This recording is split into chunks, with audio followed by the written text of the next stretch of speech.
One of these days, I'm going to have my own intro video, but unfortunately, it's not going to be today. So, the best I'm going to do is this.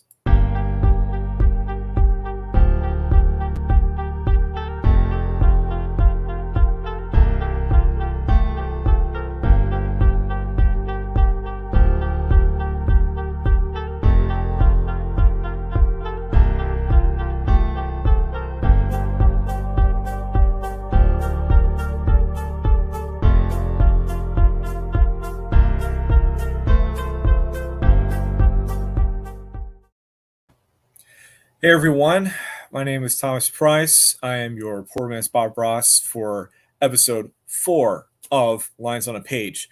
We're going to be doing something a little bit different today. A couple different things different today. First one being is the location. I am currently at Haven Comics, located in Madison, which shameless self promotion here. Batman Day is actually coming up this upcoming Saturday, as in this weekend Saturday, which someone, I don't know who, is going to be doing a lot of guest artwork there. So I would definitely say you should come for sure. And looks like we got some people already in the room. And here's Tots saying, "Hey, you guys." All right. So, today we're doing She-Hulk, and we're also going to be talking about drawing muscles and kind of going around things in terms of, you know, uh, making it dynamic, even in a static position, doing some things talking about foreshortening and whatever. And to make things even more weird, we are going to be doing this. We're going digital. What? Sorry, that was a little bit too much coming from me. All right, so like I said, we're going to be doing things very differently today. Some of it was just a little bit out of necessity because currently already doing some digital colorings and stuff like that for the show. And of course, it's still technically lines on a page because the first layer, whenever you're looking at stuff, is the paper layer. So I'm still technically using paper. I know it's a stretch. It's a stretch. But anyways, we're going to continue on doing this. But I did want to show you guys a couple different things I'm working on right now. First things first is here's the Sandman print. So when you saw me do Morpheus traditionally last Monday, this is what I drew and was able to put this nice little blank trade dress on here. Did some magic. So here it is. This is actually going to be available as a print on Batman Day this upcoming Saturday. So if you want to snag this, which I'm only going to have a limited amount of this particular one before I head to Savannah Comic-Con, which is going to be on the weekend of September 24th and 25th. So if you want to grab this, definitely do so. And I'm also going to have my Mr. Freeze and Tiger print as well. And also working on the flats on my banner right here, as you can see. Woo! All right. I'm getting a little bit too much fun having that. So, anatomy, muscles, things of the sort. Before anyone asks me questions in terms of what program I'm using and tablet and all this sort of stuff, the program that I'm using is Clip Studio Paint Pro. There are two different versions. There's the Pro version, there's the EX version, which is like the level up from that. I only just did the Pro version because I'm only going to use it for just very few things. It gets me what I need to do decently well. And of course, last but not least is a Intuos pad right here. It's not a graphics tablet, so I'm literally having to draw stuff like I'm driving, basically. So you could say this is both my pencil and my pen and my eraser all in one. So, like I said, we're doing things a little bit differently today, but yet it's still technically lines on the page because, as I said before, the first layer is the paper layer. So, earlier, before I had clicked live, I went ahead and decided to do a quick little She Hulk sketch right here, just for kicks and giggles, and was thinking about certain different things in terms of how I want to talk about, you know, doing muscles on the female anatomy and just, I guess, talking about the banes of um, just trying to draw muscular people. And I'm going to be going about it in a couple different routes while I'm talking, and I'll blow this up just a little bit so you guys can see a little bit better. And hopefully, if you guys are able to hear me, please let me know because, like I said, I'm doing things differently. I'm not using my 2 cam setup. So hopefully, this will work. But it's basically just using basically just like a color pencil thing just to sketch this thing out and just thinking about values and all that sort of stuff, which if I took this away,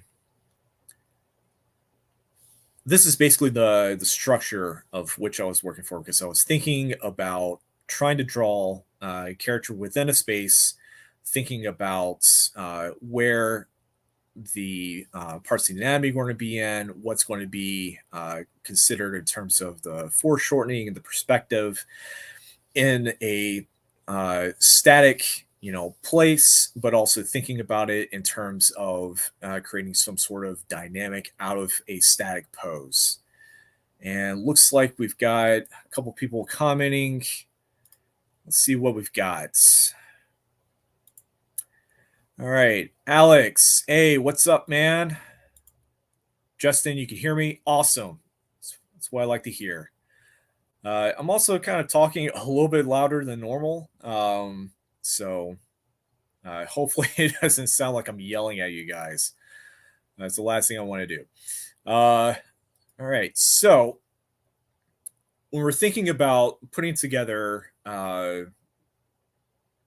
basically the body, which we're going to go over here to this blank one right here. And because we're drawing She-Hulk and talking about anatomy and stuff like that, I'm going to be using green because that's also my favorite color. But we're going to use this. So if we're thinking about just the anatomy and structure and stuff like that, when we're looking at, and of course I know I've got Thanos right behind me, which is also a good perfect example in terms of muscularity compared to me. But when we're thinking about, let's just say, for instance, the arms, when you're thinking about how bones and muscles are put together when drawing it out, it's almost like a chain, which is really weird to think about it because if you separate things down in terms of the shoulder, bicep, triceps, forearm, lean to the hand, it's almost like a chain. So if we go back over here to our screen and we're thinking about the arm, actually, let's do slightly bigger so you guys can see it. Let's do 500. All right. So if we're thinking about the arm,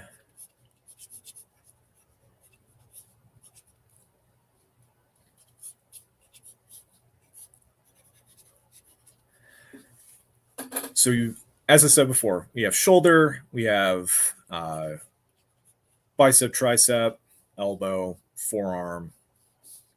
Let me just write it.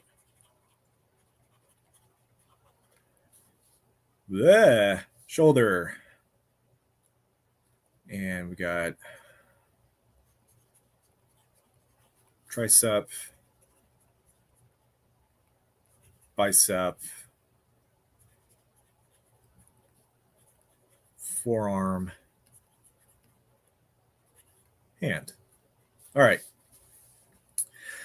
So when we're looking at this thing, we kind of have to think of it almost like a chain, for instance, because if we're looking at like a chain link, we've got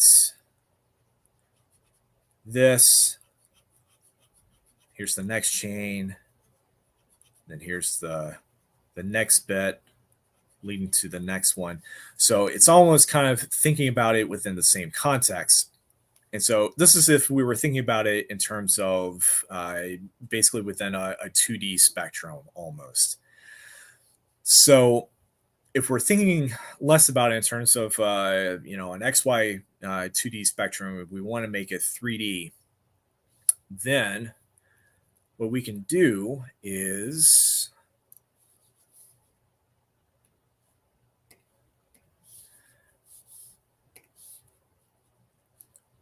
we can, oops, didn't mean to do that. We can try to create a sense that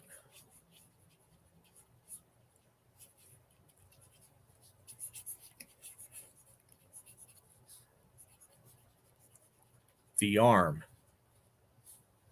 is right there.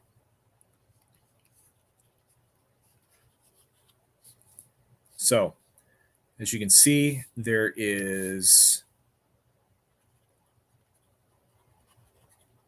shoulder.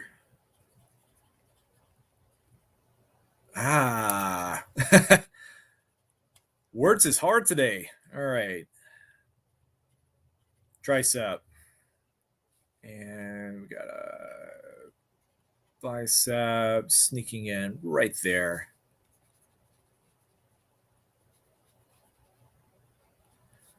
And forearm right here.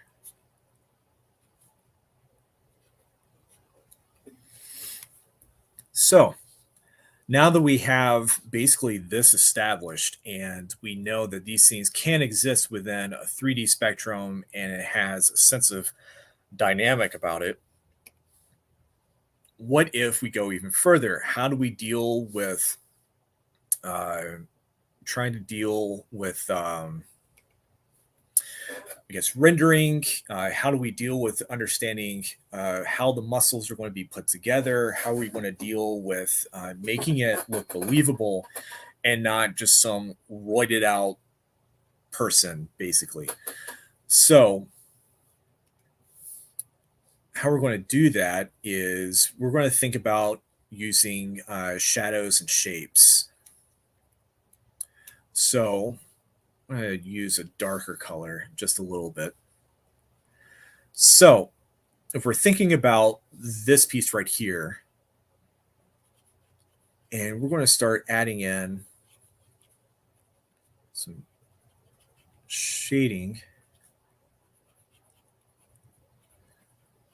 to give a little bit of life into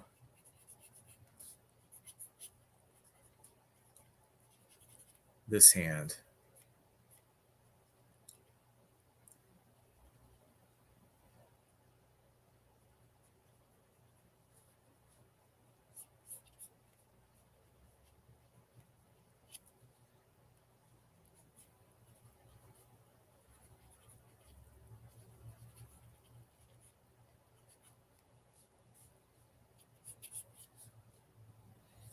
So, as you can still see, the shoulder is still here. I'm going to use, let's use this. So, shoulder is still here, tricep is still there, the bicep is still there, forearm is still here, and we can still see these things. We can still use our mind to establish that these things do exist. They now look a little bit more 3D. There's a bit more of a shape to it. That this person obviously has some sort of muscularity to it, and normally I would have put a a little bit more there. But anyways, so that basically kind of gives us the idea of these things existing within a 3D plane, and we're able to understand each part of the anatomy going on right here.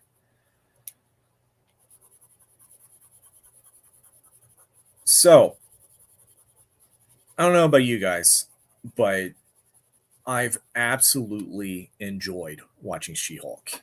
Absolutely enjoyed it. It's been a fun show. It's probably my sacred, sacred second, I guess, second favorite show within the Marvel stuff that's come out for Phase Four. With Miss Marvel being right underneath that, and I've also enjoyed both Falcon and Winter Soldier, and of course WandaVision. But yeah, as of right now, Miss Marvel and She-Hulk have definitely been competing. This recent episode 4 came out. I would definitely say it's very much a filler episode for sure, and which kind of makes sense considering that we're looking at 9 episode arc, and it just makes sense that there would be some sort of slight filler, just to break the monotony of things going on. I've actually really enjoyed just the fun nature of stuff coming back, which I think a lot of people have just kind of forgotten that a lot of the comics that came out during the beginning years of Marvel and DC, it wasn't all serious all the time. I mean, there was a lot of humor. There was everyday situation things going on. I remember hearing this conversation with Josh Olive, the owner of Haven Comics, about how there just needs to be that element of fun to come back, because it's can't always be all serious all the time. You can, but then everything's just going to be a clone in and of itself.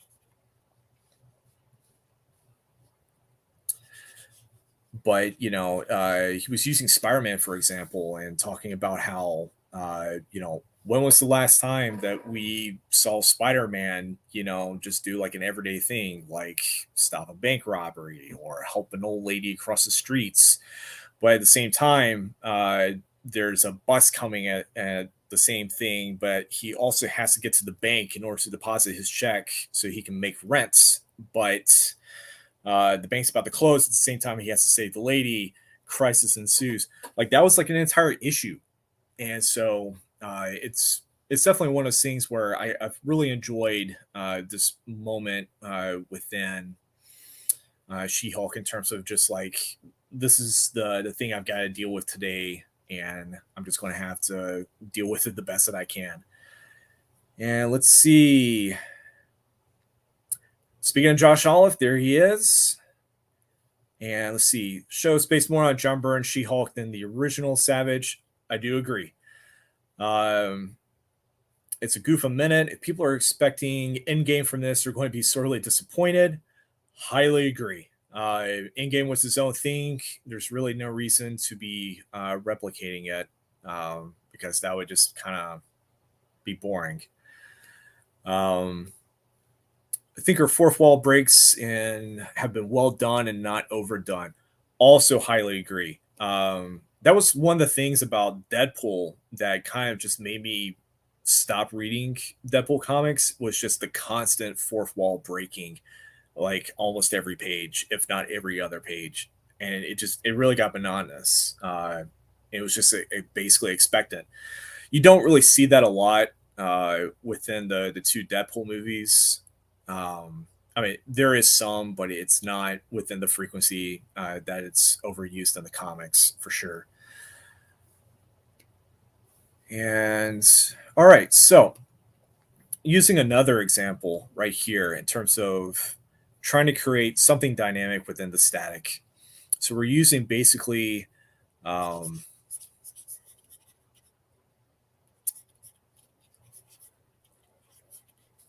give you some context of how we're looking at this.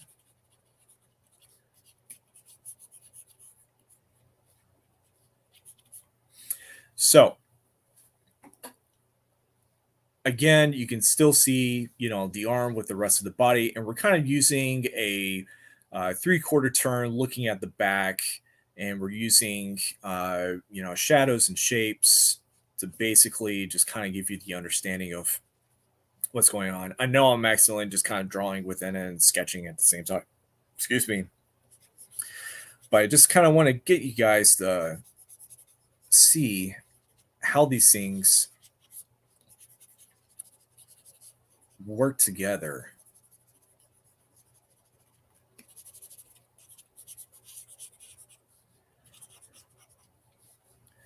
So, and we're going to use a darker one just to emphasize everything that's currently here.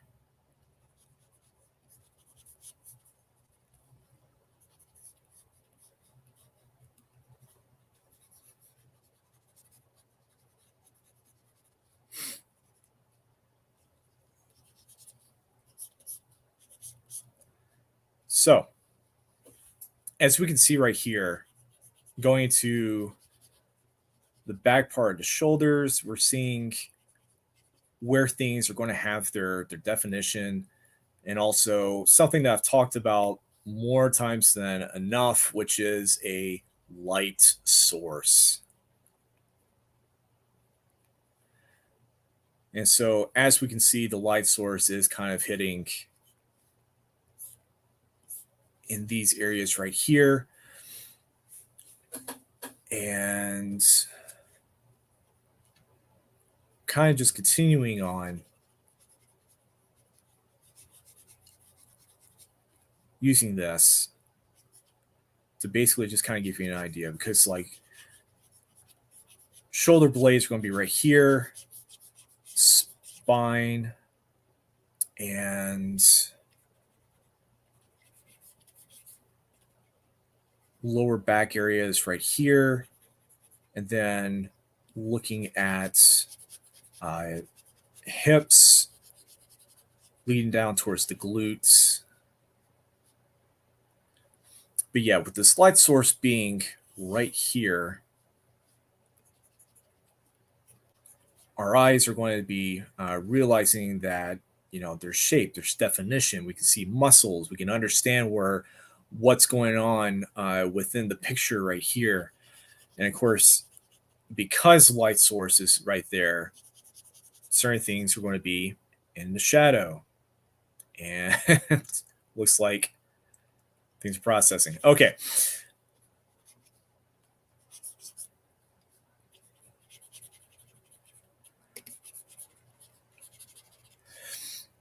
So this is basically just another example of using, these 3D type shapes to basically understand what is going on within the picture, that our eyes can understand what's going on. Which also kind of leads to another thing that I have. Where is my. There it is. Another thing that I definitely want to talk about a bit more, and it's basically something that I've noticed within comics whenever they're drawing female characters in general, especially more muscular female characters. And it's not just She-Hulk; it's also with Wonder Woman, it's with Red Sonja, it's with Big Barda, it's with uh,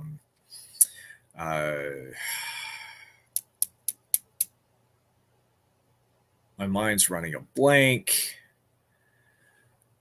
It'll come back to me probably at 1 o'clock in the morning. But I have a firm belief that there are a lot of male artists who will not take the time to use either female bodybuilders or gymnasts as their references in order to create these muscular women, because I've seen way too many times of, women who basically have the same body type as Kate Moss. And this is no offense to Kate Moss whatsoever. It's just, it's hard for me to believe that, Wonder Woman, Princess Diana, trained warrior, has the same, body shape as a twig, and she's able to lift up a tank and throw it away. It's hard for me to believe that. There's no, not to create a pun out of it, but there's no weight behind, the punch and the throw and all this sort of stuff. And so it really, I guess, to quote Peter Griffin, it grinds my gears to see, you know, just a lot of male artists just not really taking the time to understand how to draw a woman who is both, masculine and feminine at the same time. Uh, Power Girl, that's the other person I was thinking of. Um, I can maybe understand Supergirl to a degree. But it's hard for me to believe someone like She-Hulk uh, is literally shaped like this. It just doesn't make any sense whatsoever. And of course, you do have eras of drawing the characters. So like when She-Hulk first came in with was it Savage She-Hulk in 1980. Granted, she was basically drawn as a very tall woman, had some biceps, hair all over the place. Not like all over the place, but basically just her hair was just, and you know, couldn't control herself. Which you kind of saw a little bit of that with the very first episode of She-Hulk. And then we start rolling over to the John Byrne era of the Sensational She-Hulk, and we start seeing a little bit more of, I see a little bit more. It was definitely a lot of cheesecake. Um, some of it was to, drive sales, and some of it was wanting to bring back a certain character.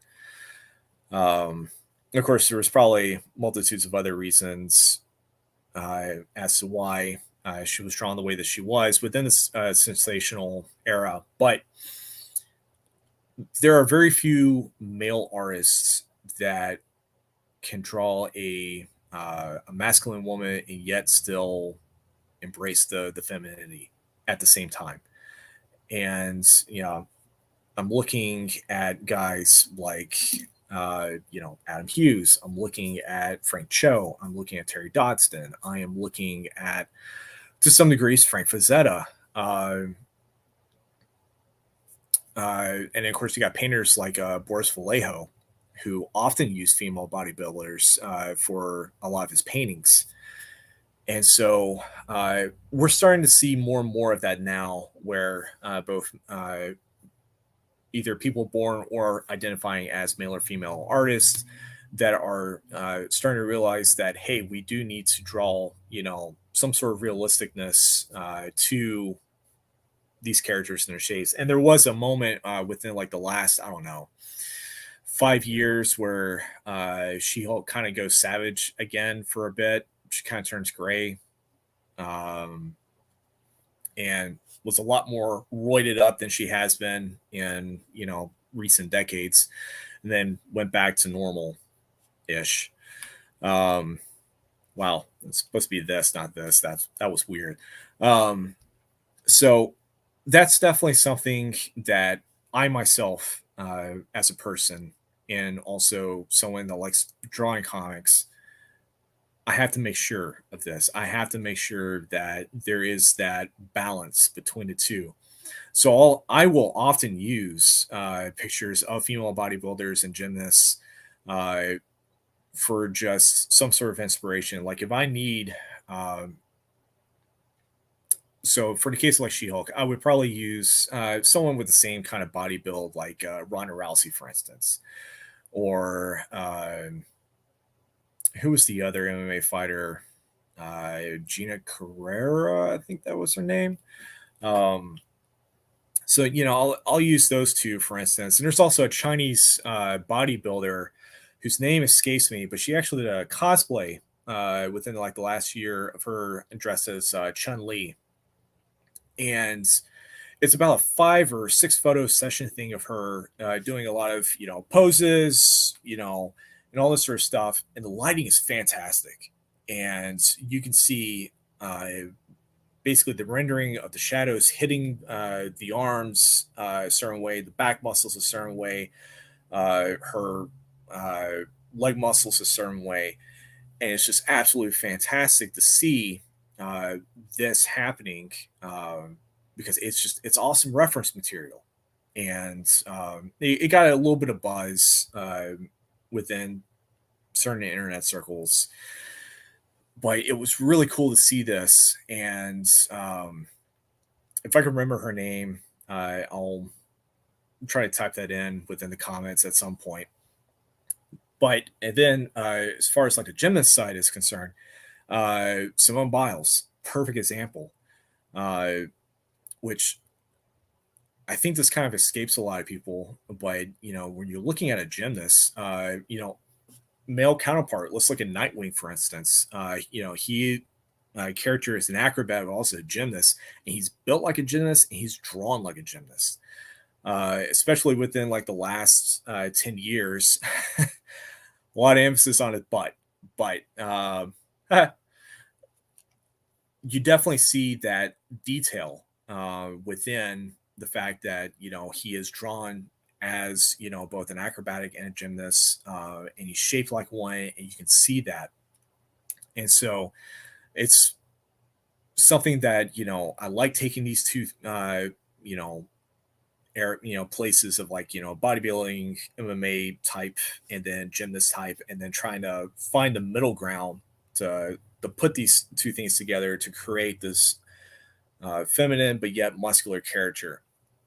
And I think another issue, as far as just like not really so much with male artists just not knowing how to, I do believe that psychologically, some of them were probably just afraid of drawing a muscular woman who might be more powerful than their male counterpart. Could be. I don't know. That's just it's not really a hot take. It's just an opinion of things that I've seen within certain 90s artists. Um, so, moving on, we're going to go back to the screen. And we are going to look at, let's say we're going to give her, I don't know. Is that the same color? No, it's a different one. Line it up. So,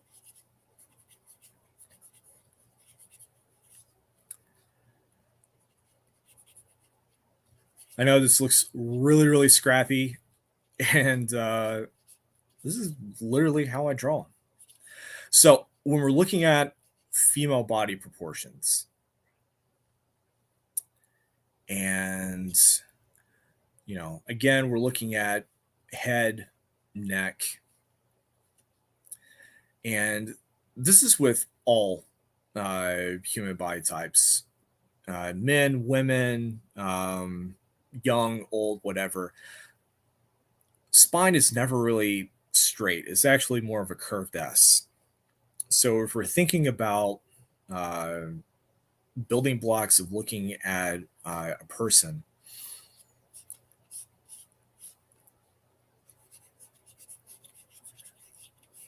so top portion, and here's like the bottom of the rib cage right here.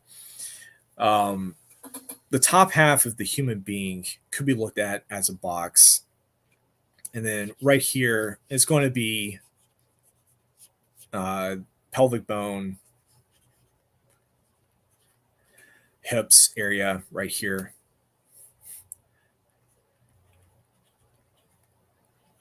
Grr. I just realized it kind of looked like a face. Ah, anyways.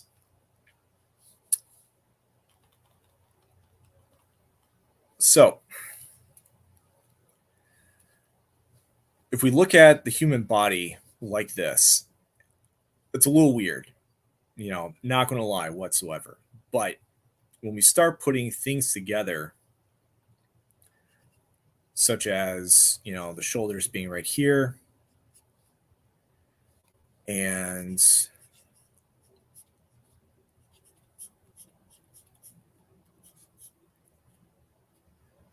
you start to see the shapes a bit more.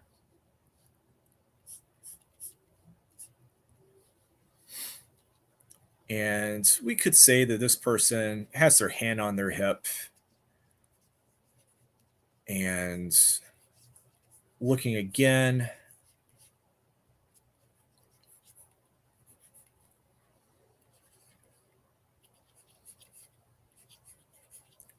at the muscularity. And let's say,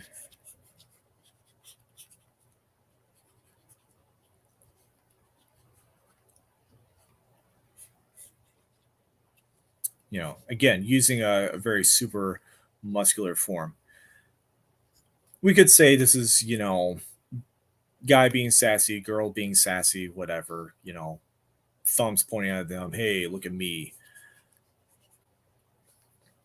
So we can definitely, think of this in terms of our, building this person and try to figure out certain things of what else that we can do to bring it a little bit more to life, I guess. So if we throw in another layer, I'm going to drop the opacity down just a bit.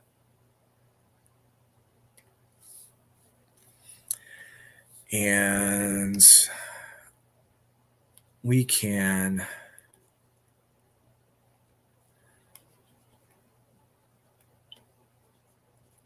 start to see certain things about the character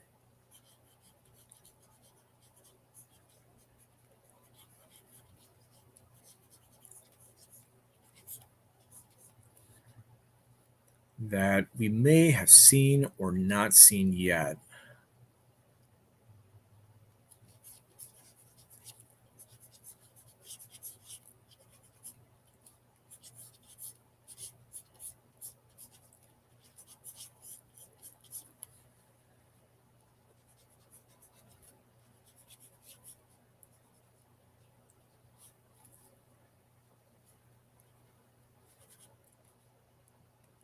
And let's say, well, trying to think about that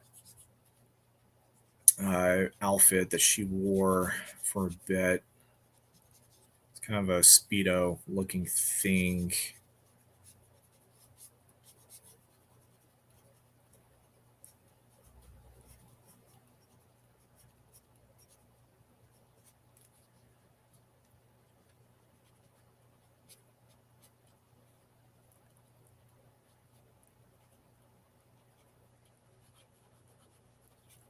Gloves.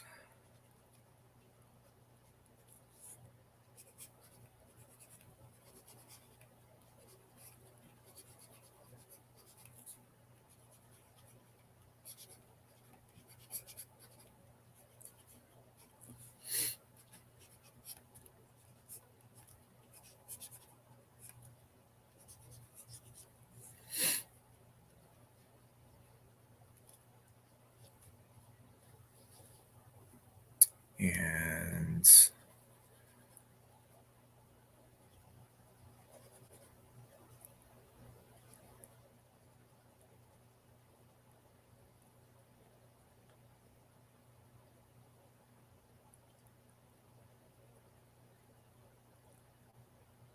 you have a face.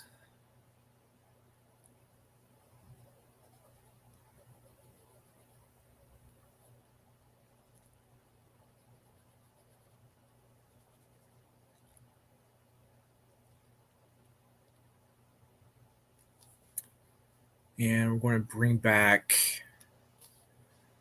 our darker green.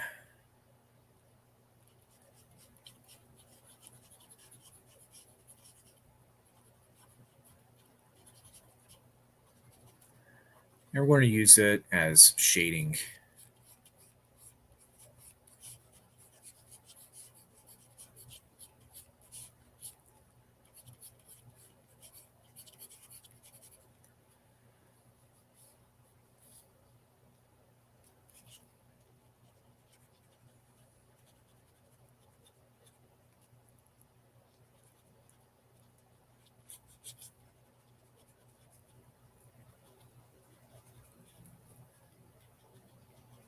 So, as you see, creating shadows to give definition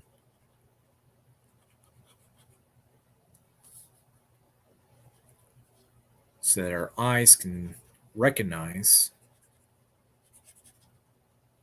Oops. I think it's a bit more on the other side. Sorry about that. See, we all make mistakes.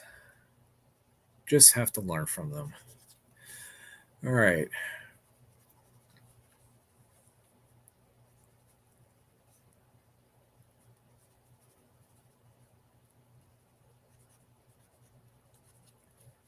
And let's throw in some purple because I think that's part of the outfit.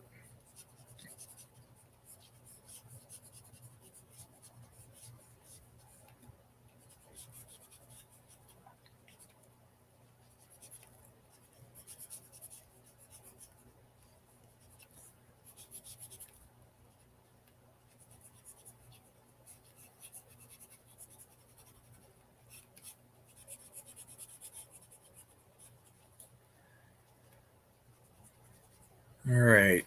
So we got a couple more people in the chat. Alan, hey, what's up, man? Look at She-Hulk #2 on the cover. Has her stopping a bus. The cover is one of my favorite drawings of She-Hulk.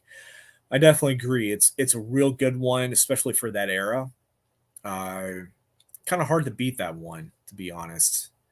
And I was wondering when he were going to show up. And it's Nick from Two Bros Comics here for the Torking. Sorry, don't want to break the internet with my skills. All right.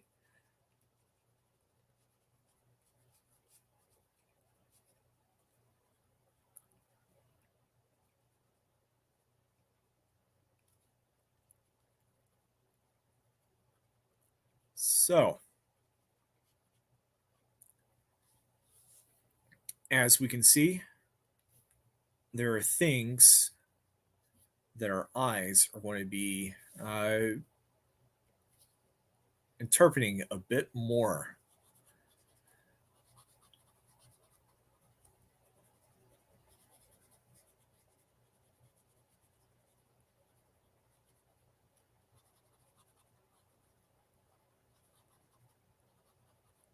So, the more that we start learning about, you know, anatomy and light sources and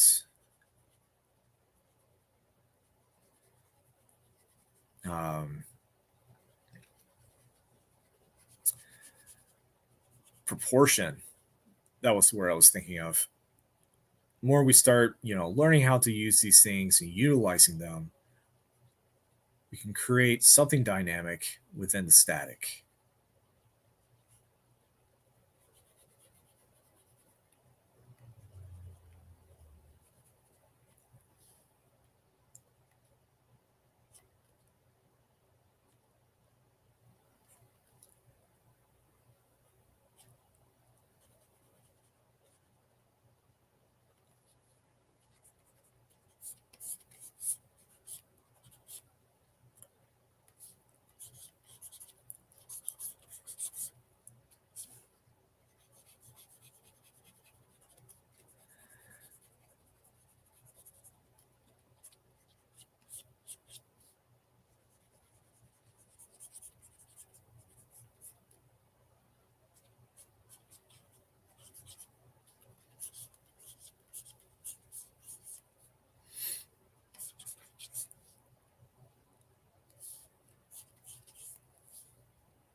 And I'm basically just kind of going in and doing some light hatching as kind of a technique that's known as feathering.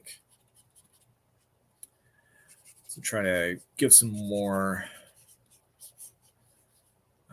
detailing and definition as far as how this is all put together. So it starts making a little bit more sense to the eye, even though it's a total freeballing sketch going on here.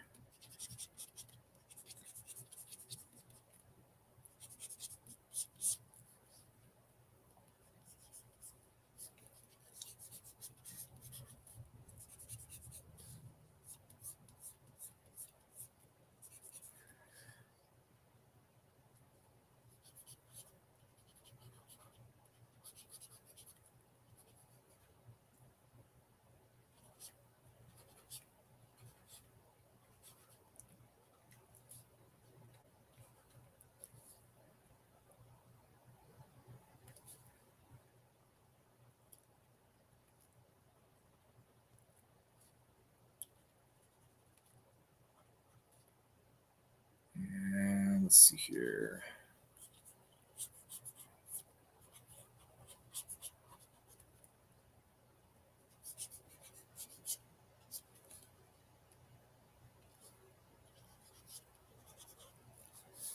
And we're going to go back to that darker purple.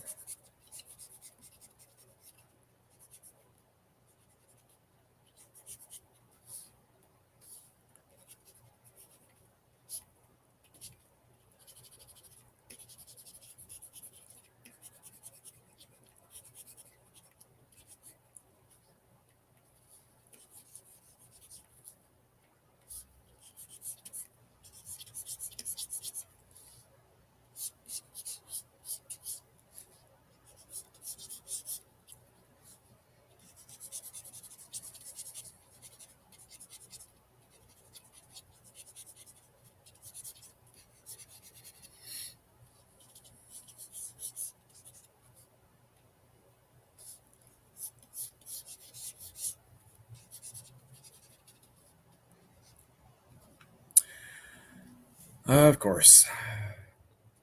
Ha! Quick saves. Gotta love them. All right.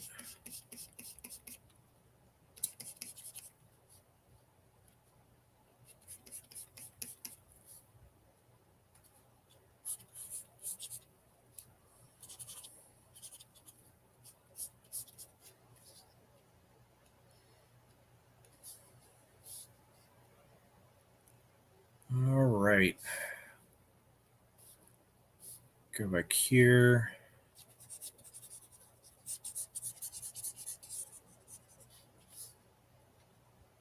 I think this was brought out just a little bit more. Memory's just a little bit fishy because I'm literally doing this from off the top of my head.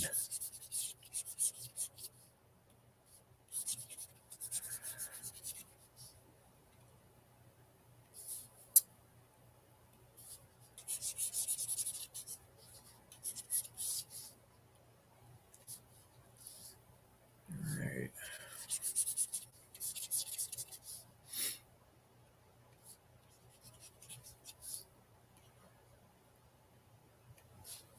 Okay. Zoom out just a little bit. Whoops. All right. Another She-Hulk.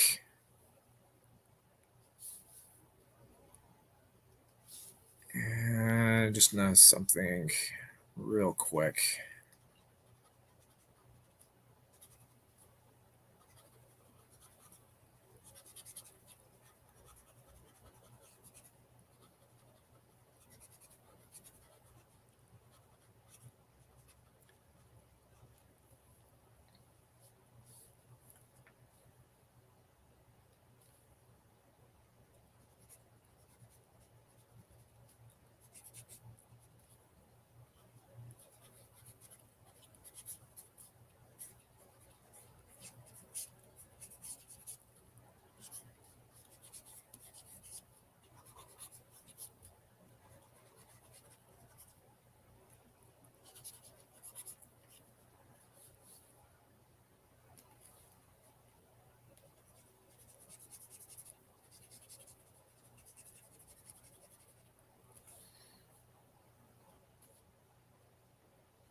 All right. So, as we can see, as I've said for like the 15th time, and I'm still just adding in little things here and there. See, this is the downside with me trying to do any sort of visual art whatsoever. Is that I'm just continuously just hammering things till it creates even more of a shape.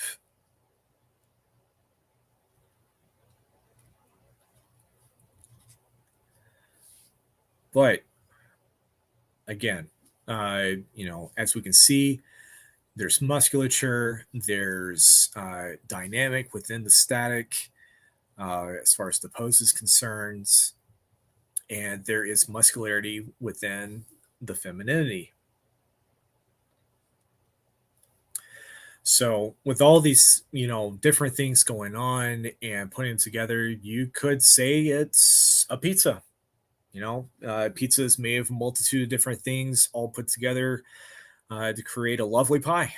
So this is basically just no different as far as what I'm doing. You can technically say that drawing is almost like cooking. You're putting a bunch of ingredients together and hoping that the meal at the end is going to come out being either super tasty or it's going to end up looking like a hot mess, but the aim is for it to be super tasty. So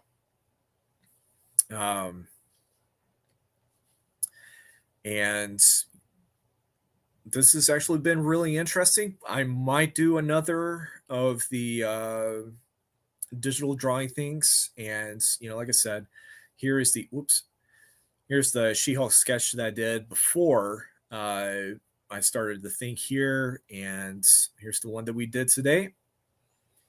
Seems good. And last but not least, slightly too big.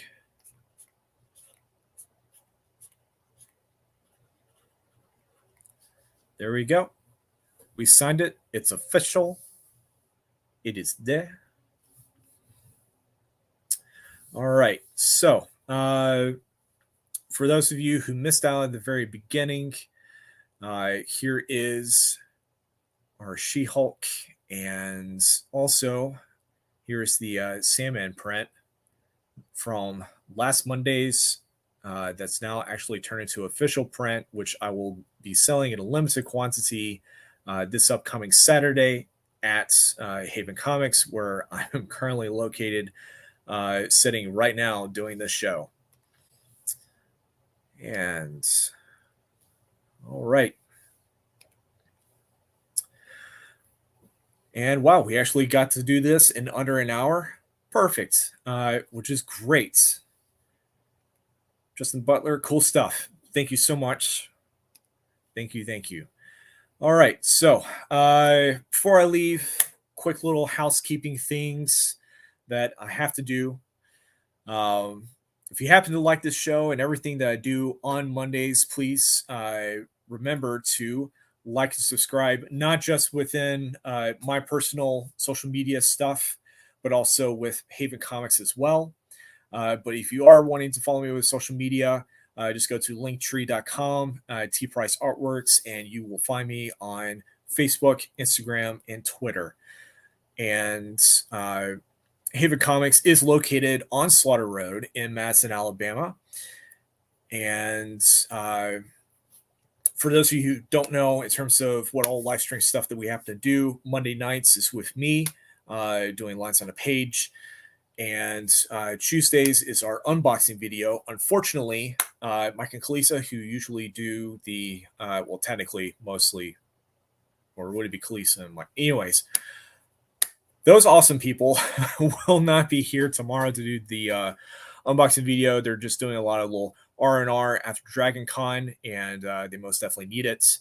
And Thursday is our shop talk with the owner of Haven Comics, Josh Olive, with Alan Breedlove of Breedlove Asylum. And then, of course, on Sundays is the Blur Syndicate, Haven Comics mashup, team up, whatever.